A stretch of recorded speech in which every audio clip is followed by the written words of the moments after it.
आज हम आपको सच्ची घटनाओं पर आधारित टीवी शो क्राइम इंडिया की शूटिंग दिखा रहे हैं।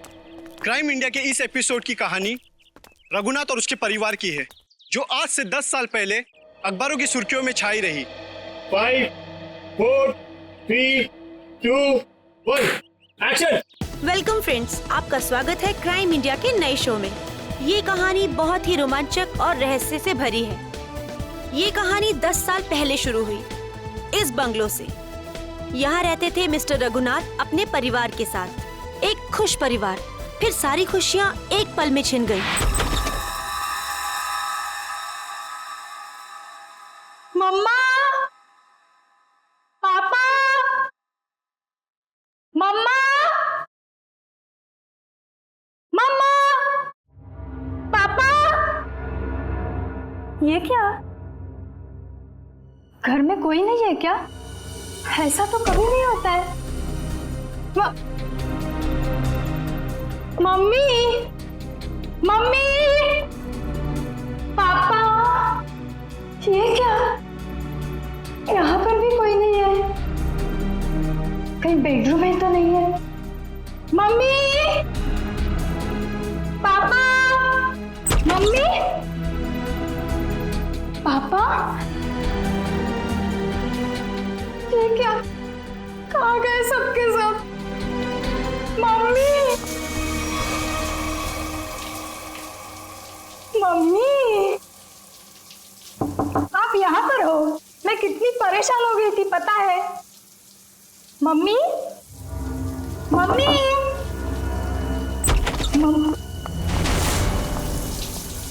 ये क्या? पानी का नल खुला छोड़ के?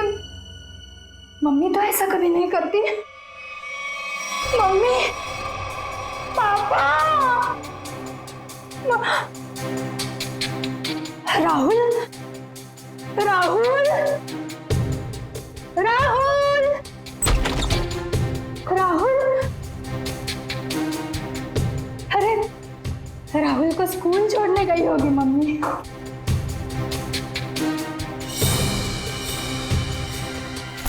राहुल का स्कूल बैग, मतलब मम्मी राहुल को स्कूल छोड़ने गई। राहुल भी नहीं है। मम्मी, पापा, पापा की गाड़ी।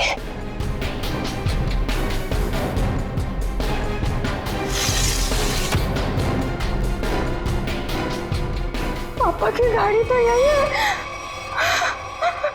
पापा तो ऐसा नहीं करते कभी। पापा। उस दिन से आज तक जूही को अपने माता पिता और भाई के बारे में कोई खबर नहीं मिली। कहाँ खो गए वो तीनों? लेकिन जूही अपनी आखिरी याद अब तक नहीं भूल पाई है। अपनी मम्मी की पिंक साड़ी और पापा के स्टाइलिश हैट को, जो उन्होंने आखिरी दिन में पहना था, वो आज तक नहीं भूल पाई है। Just stop this nonsense. आप लोग किसी को चैन से जीने देंगे या नहीं? प्लीज मैम, आप प्लीज रुकिए। Shut up. और आप मेरे घर आए कैसे? परमिशन लिए ma'am. To hell with your permission. लोग मेरी जिंदगी को टेलीविजन शो का तमाशा समझते हैं। किसी के भी दर्द को स्टोरी बना देंगे। जिस घर से मेरी यादें जुड़ी हैं, आप उन्हीं यादों को एक्सपोज करेंगे। ये मैं नहीं होने दूंगी। Just go from here. चाहिए। ट्रस्ट मी मैम, हम ऐसा वैसा कुछ नहीं दिखा रहे हैं, बल्कि ये तो आपके लिए अच्छा ही है कि हो सकता है कि शो के बाद आपको नए फोन कॉल्स आए कि आपके मिसिंग पेरेंट्स मिल गए हैं। प्लीज मुझे और लालच मत दो। छोड़ दो मुझे मेरे हाथ में। I said just go from here. Sir, live telecast चल रहा है, आप गलत ना समझे। हम पूरे मसले को बहुत सेंसिटिवली हैंडल कर रहे हैं। सर समझाइए मैम को प्लीज।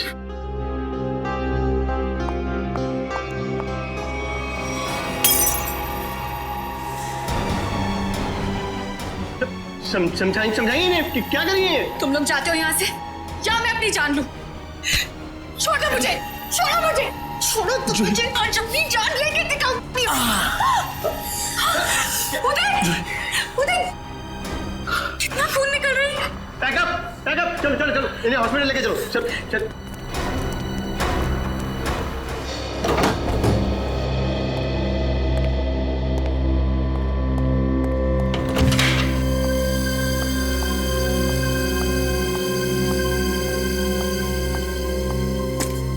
तुम बैठो, मैं तुम्हारे लिए हल्दी वाला दूध लाती हूँ, थोड़ा आराम मिलेगा।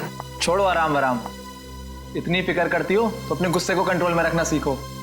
मरने मारने पर उतर आई उस वक्त। तो फिर क्या करती?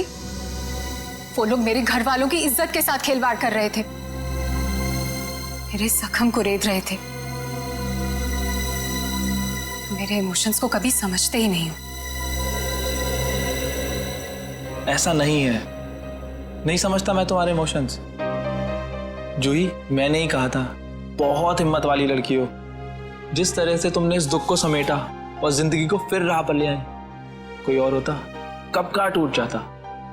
तुम जैसा हमसफर बहुत नसीब से मिलता है। और तुम जैसा हस्बैंड भी हर लड़की को नहीं मिलता। इसी बात पर दूध नहीं, ग्रीन टी हो जाए। ठीक है, बैठो, मैं अभी लाती हूँ।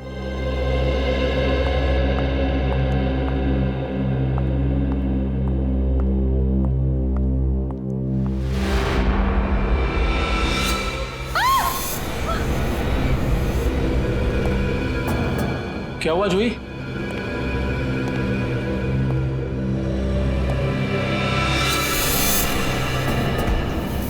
आपको क्यों लगता है कि ये हैट आपके पापा का है? कोई निशानी, कोई पहचान? ये उनका फेवरेट हैट था। मैंने बचपन से उन्हें यही हैट पहनते देखा था। देखिए जूही जी, प्लीज बुरा मत मानिएगा, लेकिन इससे ये प्रूव नहीं होता कि ये हैट आपके पापा का है। कोई खास दूसरी पहचान, कुछ भी? उदय, इन्हें पापा के वो सारे फोटोज दिखाओ जिनमें उन्होंने यही हैट पहना था।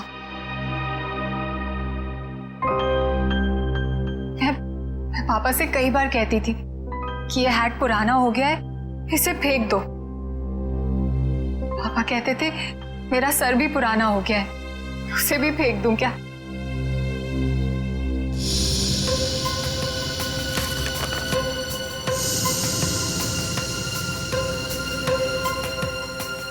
जूही जी, इसे देख के तो ये जाहिर नहीं होता कि ये हैट यही वाला है। हाँ, ये जरूर पता लगता है कि ये हैट भी इस जैसा ही है। आपको क्या लगता है मैं आपसे झूठ बोल रही हूँ? एक काम कर, जरा आप घर की खिड़की दरवाजे चेक कर। जी सर। जूही जी, आप जो कह रही हैं वो तो हम मान लेते हैं, लेकिन ये हैट यहाँ पे आया कैसे? अपने आप तो नहीं आया। जी सर, किसी ने तो इसे यहाँ रखा ही है। आपको किसी पे शक? नहीं। सर, पीछे के सारे दरवाजे और खिड़कियां अंदर से बंद है सर। इसका मतलब जो भी अंदर आया उसके पास मेन डोर की चाबी थी। जूही जी, आपने अपने घर की चाबी किसी और को भी दी है क्या? नहीं तो। हाँ, मुझे याद आया। एक्चुअली कुछ दिन पहले शॉपिंग आर्केड में मेरा पर्स चोरी हो गया था और घर की चाबियां भी उसी में थी। बड़ी लंबी प्लानिंग की गई है, लेकिन 10 साल बाद ये हैट यहाँ रखने का क्या मतलब हो सकता है? पूरा का पूरा परिवार गायब होता और किसी को भी पता नहीं चलता। ऐसे कैसे कोई गायब हो सकता है?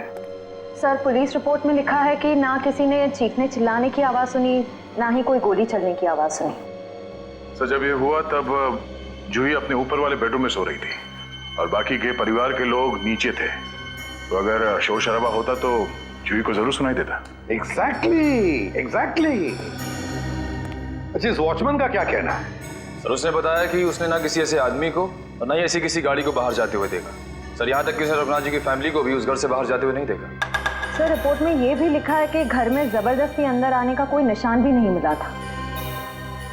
सर, एक बात समझ में नहीं आ रहा, जब घर के सारे लोग गायब हैं, तो ये जूही कैसे बच गई?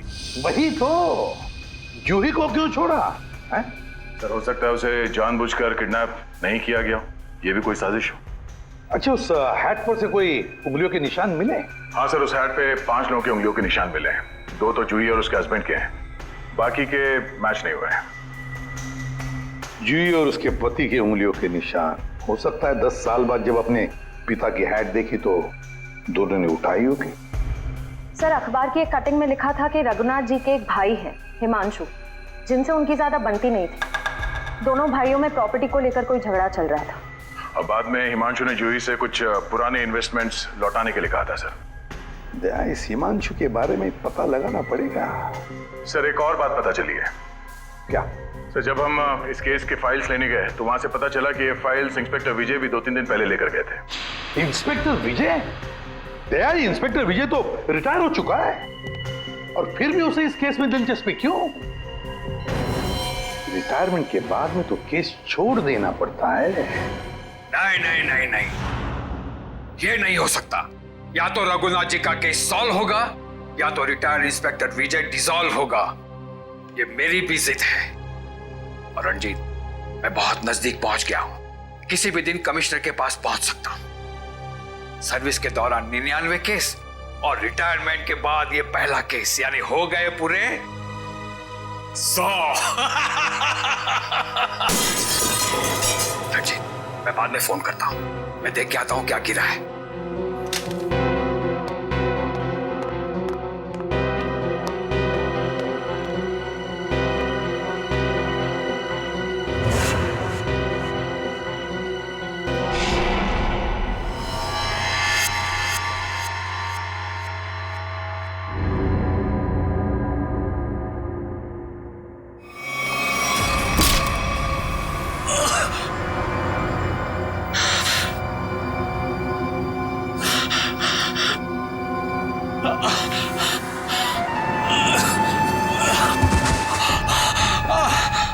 इंस्पेक्टर विजय, शायद तू भूल गया है कि अभी तो इंस्पेक्टर नहीं है, रिटायर्ड इंस्पेक्टर हो गया है। बस अब तेरी कहानी खत्म।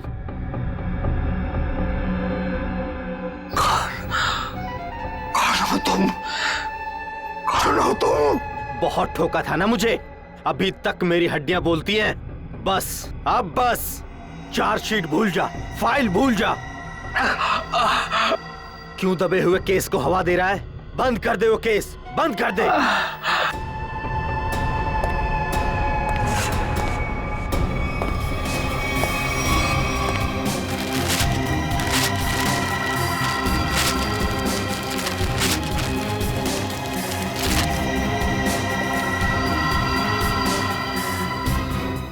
रघुनाथ भाई साहब को गुजरे तो तकरीबन 10 साल हो गए और अब तो सिर्फ उनकी यादें हैं। हम जानते हैं जो भी हुआ, लेकिन उनके केस के बारे में कुछ नई बातें सामने आई हैं, तो सोचा क्यों ना आपसे ही पूछ लें। नई बातें आप लोगों को पता चली है और आप पूछना मुझसे चाहते हैं? आप कुछ टेंशन में लग रहे हैं। मैं टेंशन में नहीं तो। दरअसल भाई साहब को गुजरे इतने साल हो गए और आज आप लोग आए भाई साहब के बारे में इंक्वायरी करने के लिए। चलिए, उनके बारे में नहीं तो आप ही के बारे में बात कर लेते हैं।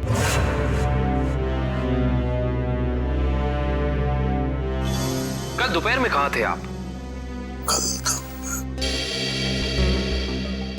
ऑफिस में था। ऑफिस? Really? इसमें हैरान होने वाली क्या बात है? आप कल 12 से 3 बजे तक ऑफिस में ही थे। एक्चुअली मैं लंच आवर्स में घर आता हूँ 2-3 घंटा रेस्ट करने के लिए। आपके घर का एड्रेस 54 गुलमोहर रोड है ना? जी नहीं। लेकिन आपकी कार कल उस वक्त उसी बंगले के सामने खड़ी थी। मेरी याददाश्त, दरअसल मैं सठियाने लगा हूं। मैं कल रुक गया था एक दोस्त के यहाँ, वो भी वहीं गुलमोहर में ही रहते हैं। मिस्टर हिमांशु जी, झूठ बोल रहे हैं आप। वहां पे आपका कोई दोस्त नहीं, बल्कि आपकी भतीजी जूही रहती है, समझे आप? इसलिए झूठ बोल के कोई फायदा नहीं है। हम जानते हैं कि आप जूही से मिलने गए थे उसके घर। हाँ, मुझे उससे कुछ काम था। काम था इन्हें? हाँ, फिर आप उससे मिले क्यों नहीं? बल्कि आप तो छिपते छिपाते उसके घर गए उसके किचन के प्लेटफॉर्म पे उसके पिता रघुनाथ जी की हैट रखी और बड़े आराम से वहां से निकल गए। क्यों? हैट? कौन सा हैट? मिस्टर हिमांशु, आपको लगता है कि आप ऐसी गोल गोल बातें करके सीआईडी से बच सकते हैं? कसम से ना तो मैं भाई साहब की किसी हैट के बारे में जानता हूं और ना ही उनके लापता होने के बारे में। हिमांशु जी, ये क्या है?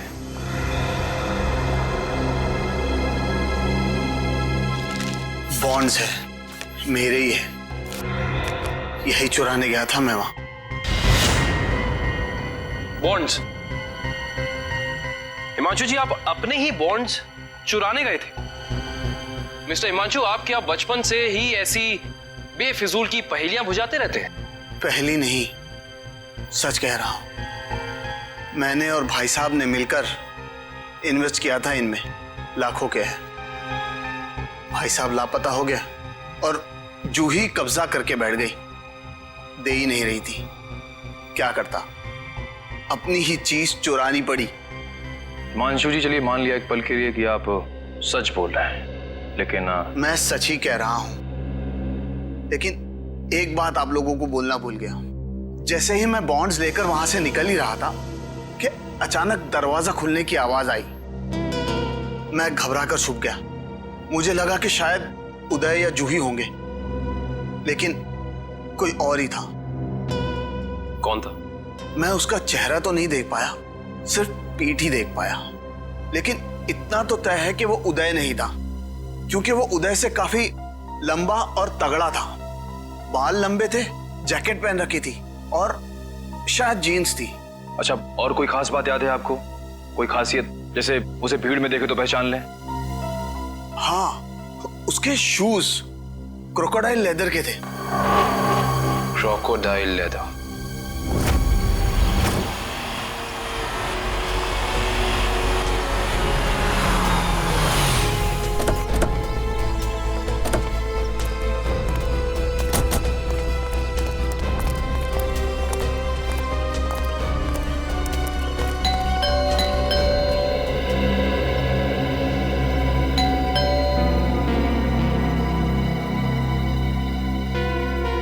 विजय, विजय, विजय सर। सर दरवाजे में से धुआं आ रहा है सर। माय गॉड, दुष्यंत दरवाजा खोलो। विजय, विजय, विजय, विजय, पेपर जल रहा है, जल्दी से बुझाओ इन्हें। Yes sir. Vijay, Vijay sir,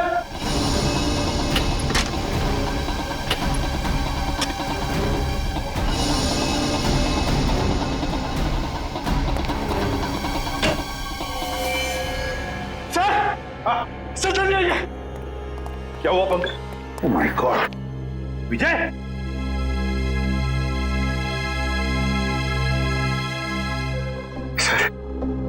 sir ये मर चुके हैं। सिर पर वार किया है। सर, दो गोलियां लगी हैं। माय गॉड,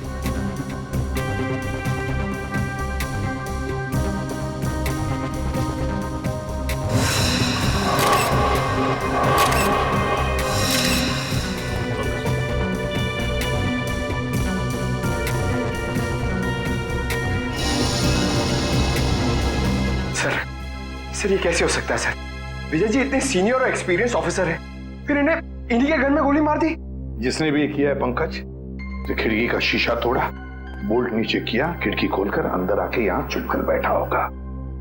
शायद आवाज सुनकर विजय इस कमरे में आया तो उसने विजय के सिर पर वार किया और फिर 2 गोलियां भी डाल दी। सर लगता है कि खूनी और विजय जी की कोई पुरानी दुश्मनी थी, इसीलिए रिटायरमेंट के बाद मौका मिलते ही इन्हें मार डाला। ये भी तो हो सकता है ना दुष्यंत, कि विजय किसी मुजरिम के लिए खतरा बन गया था। शायद उसी ने किया हो। ढूंढो इस कमरे को अच्छी तरह, एक एक कोना छानो और पंकज, कुछ ना कुछ तो मिलना चाहिए। ढूंढो अच्छी तरह से।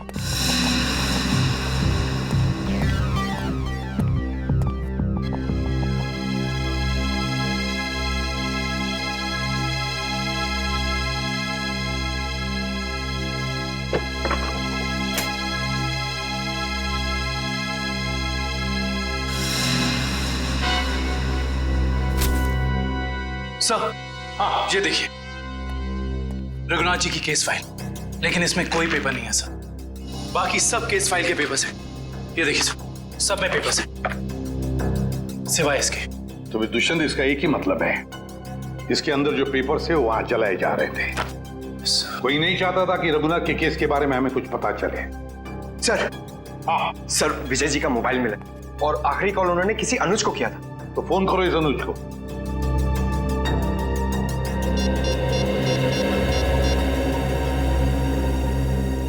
हेलो, अनुज कुल्फी वाले? अरे यार, मैंने 10 कार्टन मलाई कुल्फी बोली थी, क्या हुआ? अभी तक भिजवाई क्यों नहीं? क्या कुल्फी वाले नहीं हो? तो फिर कौन हो तुम? मॉडल? मॉडल है? मॉडल अनुज? मॉडल और पुलिस वाले का क्या कनेक्शन हो सकता है? सर, कनेक्शन ये है कि आज से 3 साल पहले तक जूही मेरी गर्लफ्रेंड थी और 10 साल पहले जूही का पूरा परिवार गायब हो गया था। और इंस्पेक्टर विजय को यह लगता था कि शायद मैं उनके गायब होने के बारे में उन्हें कुछ इंफॉर्मेशन दे सकता हूं। तो क्या कहा तुमने इंस्पेक्टर विजय को? कुछ नहीं सर, मैंने उन्हें वही कहा जो मैं पहले से कहता आ रहा हूं कि मैं कुछ नहीं जानता। तुम्हें कुछ नहीं पता? पंकज, अरे ये किधर जा रहे हैं आप लोग? तुम्हारे घर की तलाशी ले रहे हैं। अच्छा अनुज, ये बताओ कि जूही के घर से उसके पिता की हैट मिली है, इतने दिनों बाद वो हैट वहां कैसे आई? सर, मैं आपसे सच कह रहा हूं, ना तो मैं किसी हैट के बारे में जानता हूं और ना ही किसी गायब हुए परिवार के बारे में। अनुज, तुम्हारे और जूही के परिवार एक दूसरे को अच्छी तरह से जानते थे और फिर भी तुम कह रहे हो कि तुम्हें कुछ नहीं मालूम है? चलो ठीक है, तो अब बताओ, कल दोपहर को कहां थे तुम? कल मैं अपने एक फ्रेंड के एग्जीबिशन की ओपनिंग में गया था। फ्रेंड की एग्जीबिशन की ओपनिंग में गए थे? अच्छा। सर, इसके घर में तो कुछ नहीं मिला और वो जूते भी नहीं जिसके बारे में हिमांशु ने हमें बताया था। अनुज, तुम होशियार बनने की बहुत कोशिश करते हो, मगर हो नहीं। फिर से मुलाकात होगी।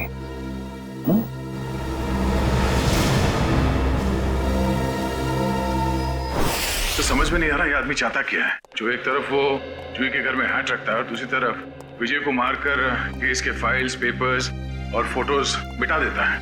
क्यों? लगता है उसे पता चल गया था कि विजय जल्दी अपराधी को पकड़ने वाला है। लेकिन एक बात समझ में नहीं आ रही है कि उसने रघुनाथ की हैट जूही के घर में क्यों रखी? क्या सोच रहा है वो? कोई ना कोई चाल तो जरूर है दया, इसके पीछे कोई ना कोई चाल तो है। ये केस कुछ ज्यादा ही उलझा हुआ है सर। वैसे विजय के काम करने के तरीके को मैं अच्छी तरह से जानता हूं।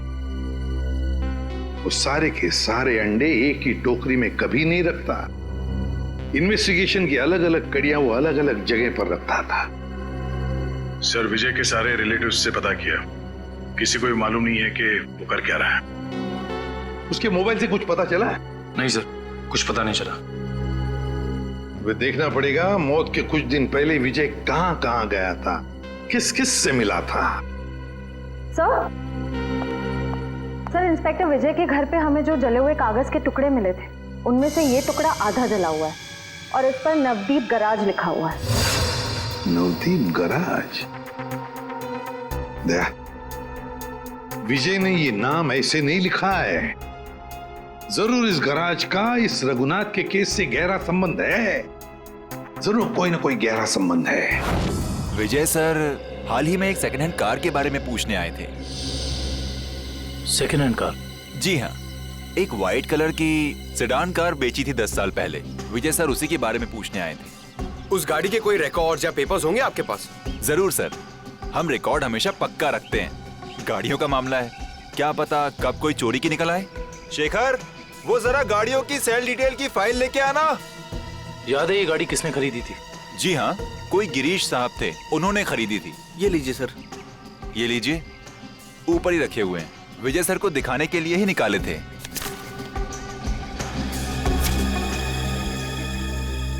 ये देखो, ये कार 14 अप्रैल 2004 को बेची गई थी। रघुनाथ जी के गायब होने के ठीक 2 दिन पहले सर। राइट। इसका मतलब है कि इस कार को रघुनाथ की फैमिली के गायब होने के बीच कोई ना कोई ताल्लुक जरूर है। मतलब सर, विजय जी ने गाड़ी तक पहुंचने का जो रास्ता चुना है वो जरूर रघुनाथ जी तक जाता होगा। एक काम करते हैं, पहले तो आरटीओ से ये पता करते हैं कि ऐसी किसी कार का रजिस्ट्रेशन हुआ था या नहीं, और विजय जी के मोबाइल पोजीशनिंग रिकॉर्ड से ये पता करते हैं कि पिछले दिनों वो कहाँ गया था। हो सकता है इस केस को सॉल्व करने में हमें कोई मदद मिल जाए। सर, ये लैटिट्यूड 345 नॉर्थ और 213 ईस्ट है। सर, एग्जैक्ट वही लोकेशन है जो विजय जी के मोबाइल फोन में स्टोर है। सर, विजय जी इस जंगल में यहाँ आए थे, लेकिन उन्हें यहाँ मिल के सकता था। करण वो जरूर इस केस से जुड़े हुए कुछ सबूत ढूंढने के लिए यहाँ आया। ये भी तो हो सकता है कि वो उस सफेद गाड़ी के पीछे आया हो। लेकिन सर, ये जंगल बहुत दूर तक फैला हुआ है, कई किलोमीटर तक। ऐसे में इस जंगल की कॉम्बिंग कर पाना थोड़ा मुश्किल होगा सर। हाँ, मुश्किल हो सकता है, मगर नामुमकिन भी तो नहीं। दिव्या, ये कितना एरिया छान मारा था उसने? सर, यहाँ से 200 मीटर के घेरे में। 200 मीटर? बस फिर फैल जाओ चारों तरफ।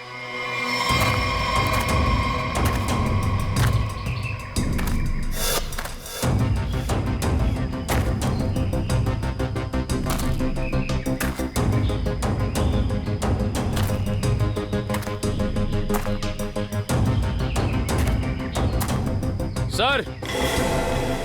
हाँ हाँ निखिल। सर। हाँ, ये देखिए सर।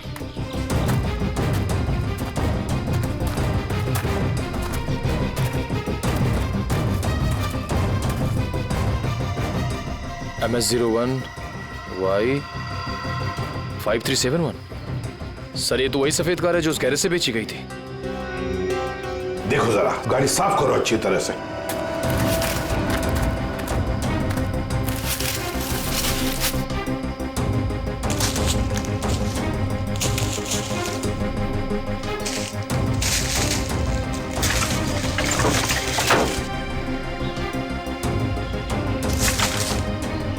साफ करो, अच्छी तरह से साफ करो।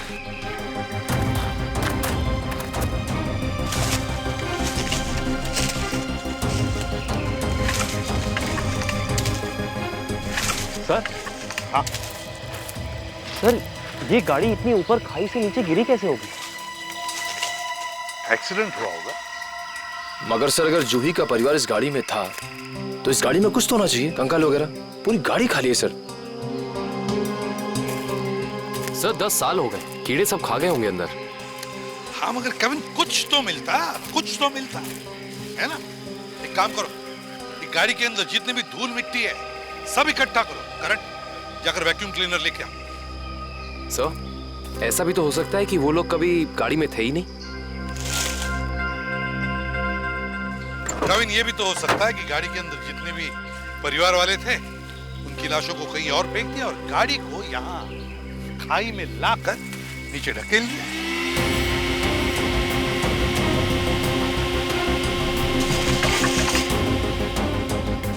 सर। हाँ। ये देखिए सर,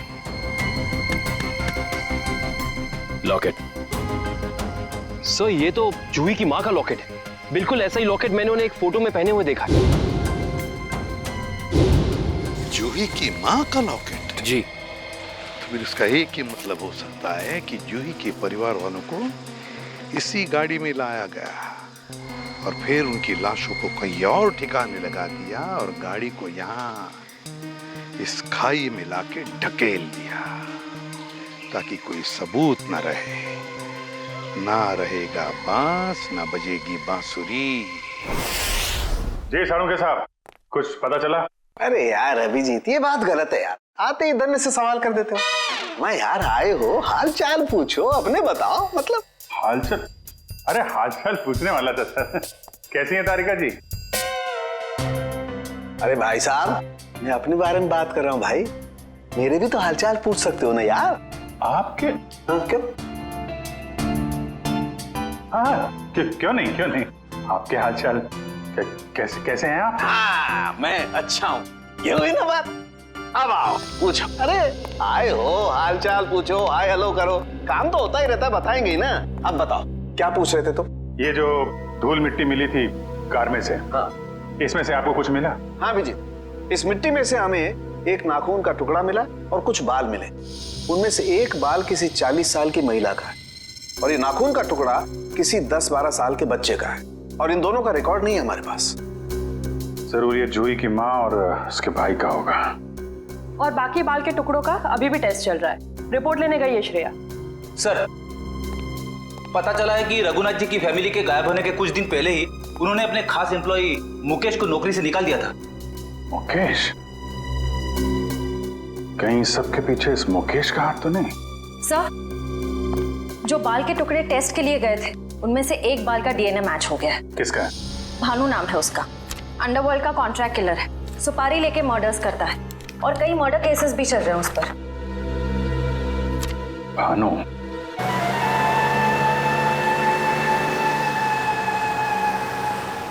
मुकेश, तुम्हें पूरा यकीन है ये बाइक वाला आदमी भानु ही है? हाँ सर, सिग्नल तो यही बता रहा है। हाँ।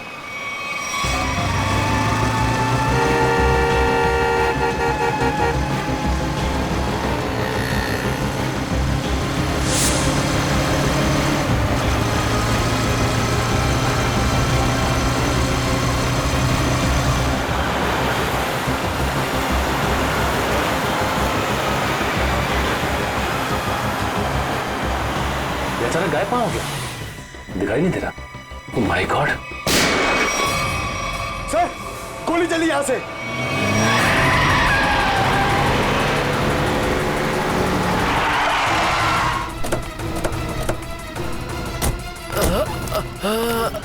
बताओ भानु, कैसे हुआ ये सब? बोलो भानु, कैसे हुआ? बोलो Bhanu. Tiger point. Tiger point पे क्या भानु? भानु, ये तो मर चुका है।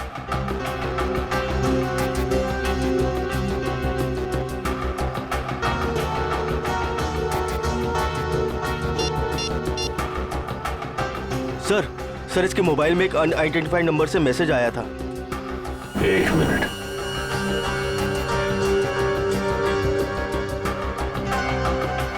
मैसेज? एक काम करो, पता लगाओ कि ये नंबर है किसका। रघुनाथ जी की कंपनी में 20 साल पूरे काम किया हूं मैं। फ्लोर मैनेजर था, प्रोडक्शन, लेबर सब मैं ही संभालता था। तो तुम्हें नौकरी से क्यों निकाल दिया मुकेश? जी सच तो ये है कि दोनों पार्टनर्स में यानी कि कुमार साहब और रघुनाथ जी के रिश्तों में दरार आ गई थी। दरार? इस दरार की वजह क्या थी? जी वो कुमार साहब को लगा कि रघुनाथ जी उनके साथ कुछ धोखा कर रहे हैं। चोरी छिपे कुछ डीलिंग्स भी कर लेते हैं। और इसलिए कुमार ने तुम्हें रघुनाथ पर नजर रखने के लिए कहा? जी हाँ, मैं रघुनाथ जी की हर खबर कुमार साहब को देता था। वो किससे मिलते हैं, क्या डील करते हैं, क्या लेन देन है, सब। और जब रघुनाथ ने तुम्हें पकड़ लिया ये सब करते हुए, तो उन्होंने तुम्हें काम से निकाल दिया? जी हाँ। और उसके ठीक 1 साल बाद में कुमार जी और रघुनाथ जी ने अपनी पार्टनरशिप खत्म कर दी? जी हाँ, ये तो होना ही था। अच्छा, वैसे इंस्पेक्टर विजय क्या जानना चाहते थे तुमसे?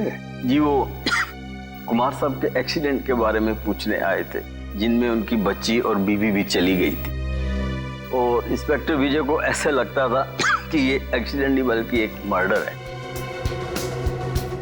और जब पार्टनरशिप रही नहीं तो मर्डर की भी बात नहीं आती?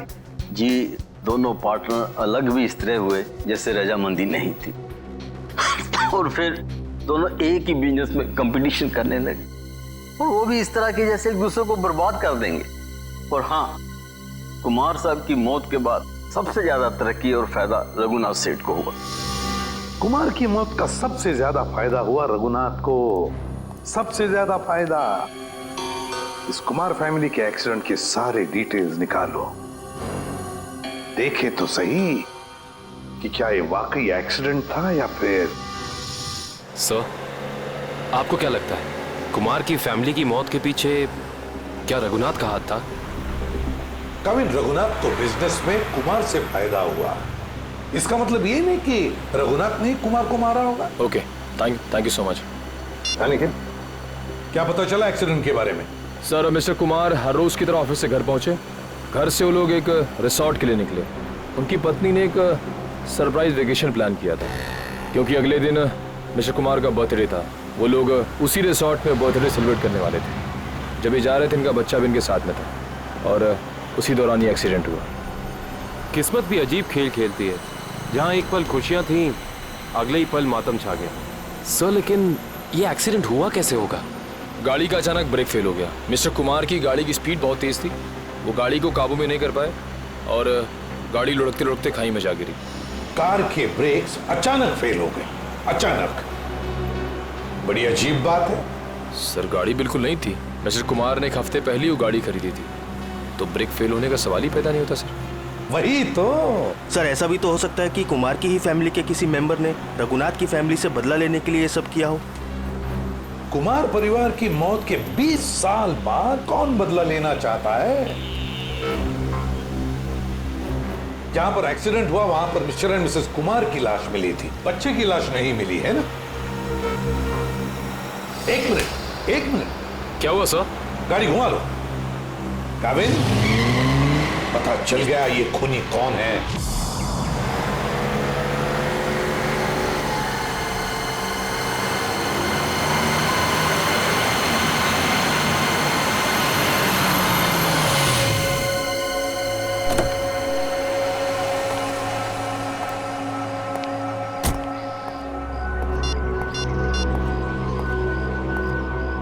हेलो, हाँ मैं पहुंच गया हूँ 42 माइलस्टोन के पास। अब क्या करना है? क्या पुल के नीचे 42 माइलस्टोन की तरफ? अच्छा ठीक है।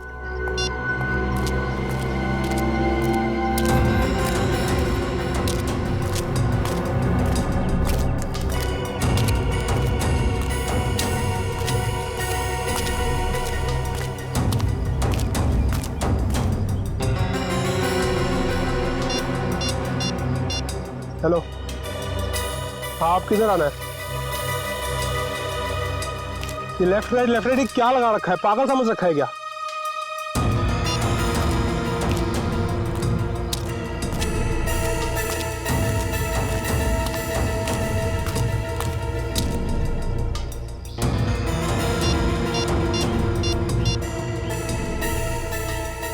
हेलो, मुझे क्या पागल समझा है क्या? तब से इधर उधर घुमा रही है। चुपचाप सामने आ जा, नहीं तो मैं वापस चला जाऊंगा। इधर मेरा मुंह खुला और तुम जेल के अंदर, इसलिए जल्दी से सामने आ और मुझे मेरा रोकड़ा दे ताकि मैं जाऊं यहां से। मैं जा रहा हूं। घबराओ मत अनुज, तुम्हारा पैसा पेड़ के पीछे रखा है।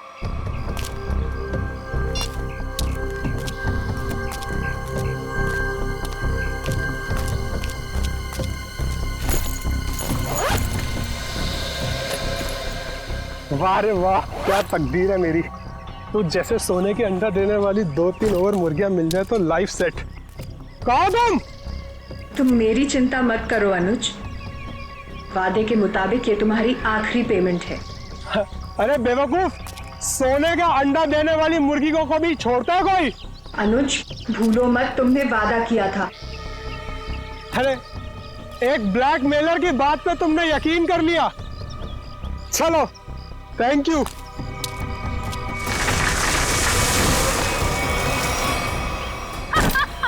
ये क्या कर रहे हो जोई तुम?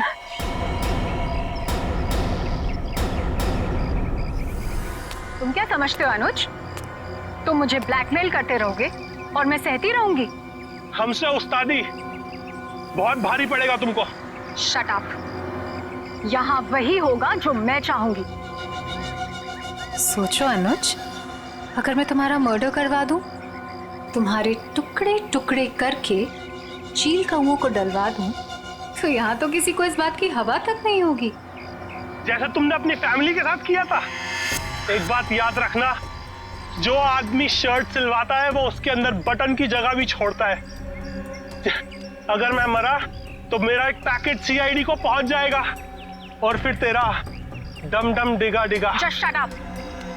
तू क्या समझता है तू झूठ बोलता रहेगा और मैं मानती रहूंगी? तुझ जैसा लालची इंसान अपने नुकसान के लिए कुछ नहीं करेगा। ये क्या है ये? जूही ट्रिगर दब जाएगा, इसको नीचे कर। जूही तमंचे को नीचे कर प्लीज, इसको अंदर डालो, ट्रिगर दब जाएगा जूही।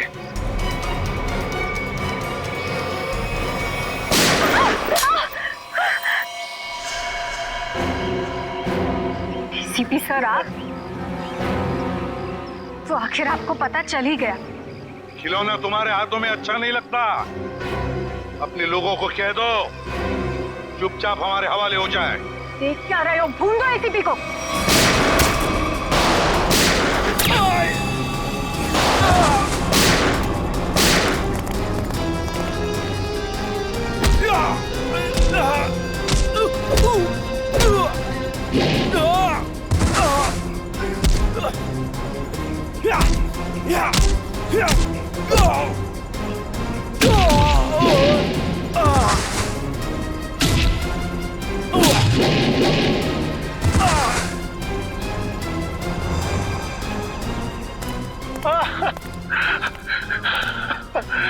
नहीं सर, मैं छोटा मोटा ब्लैकमेल हूँ सर।